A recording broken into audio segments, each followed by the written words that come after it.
和杜文杰老师为大家解说评论。杜老师您好。你好，英年。这个昨天晚上啊，应该说长达将近5个小时的比赛，让很多观众看的是热血沸腾啊。创了纪录了。也创了纪录了，这个收视率再创新高啊。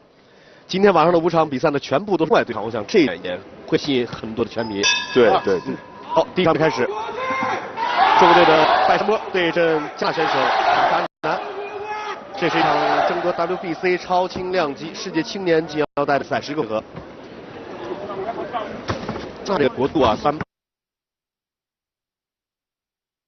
不是很大，但是也是胜选手，在国家他这个拳击也是开展的非常普遍。对。去年的11月初，昆明 WBC 全球年会我去参加，当时在这个比赛了，我看了一场拜山波的赛，用13对手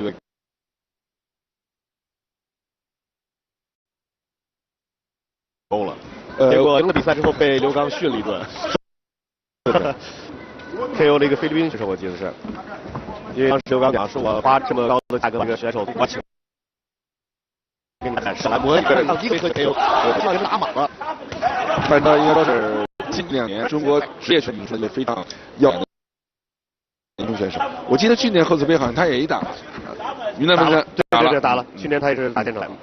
今年呢，拜山波和去年相比呢，他今年把体重降下来啊，体重下来了。拜山波目前是6胜1平。这样补发了，这一拳打得非常重。拜山波的这个特点就是啊，出拳的发力非常的脆，发得很透，穿透力强。这场比赛台上执裁的是我们非常熟悉的布鲁斯，对，也是中国拳界的老朋友了啊。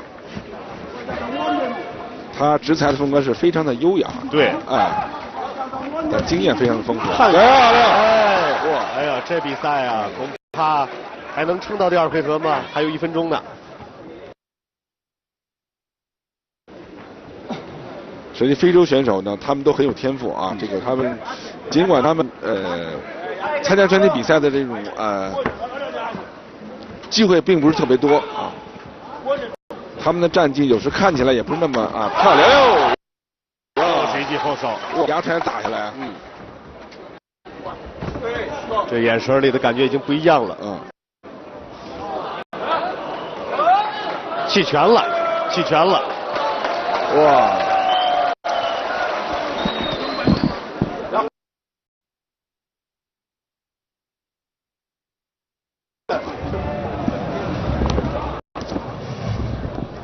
这个结果有点出乎意料，在连续挨了3记后手重拳之后，戛纳的教练扔进了，实际上是同上场不一样啊，又是在第1回合直接终结了一手。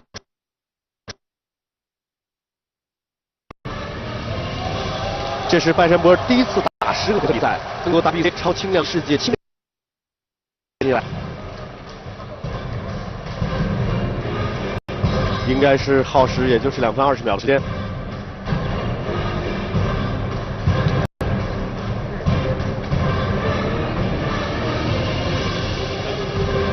医务监督上来看一下这个塔卡安南的情况，让他深呼吸，没有什么大的问题。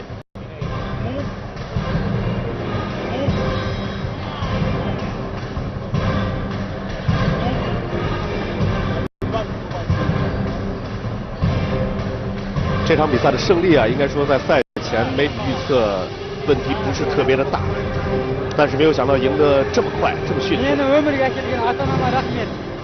对了，这个拜山波呢是哈萨克族，应该是用家乡的语言跟自己电视机前的父母打个招呼。这个小伙子也是非常的有个性啊，2年前只身一人从新疆来到云南昆明周围拳击俱乐部学习拳击。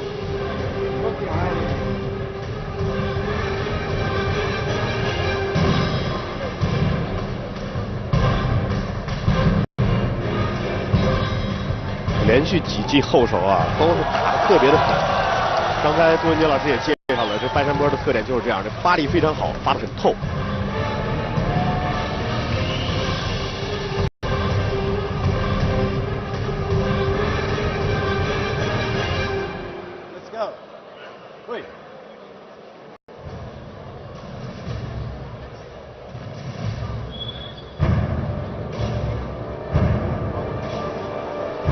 两个人的位置站错了啊，波棱角站错了。哦，女士们、先生们，今天晚上的第一场比赛的结果已经产生。在第一回合的比赛进行到2分33秒的时候，场上出现了技术性击倒，获胜的一方是红角来自中国的选手拜山波。The winner is red corner 拜山波 from China。恭喜拜山波获得了自己职业生涯的第一条金腰带 ，WBC 的世界青年金腰带，也为我们今晚的贺岁杯开了一个好头。颁奖嘉宾四川省富顺县拳击职业协会的主席苏杰和四川省富顺县拳击协会的秘书长邹勇2位先生来共同为我们的选手今晚贺岁杯的5位中方选手啊，全部是来自云南昆明周围拳击俱乐部。那么在第5场比赛当中，邱小军将打他的这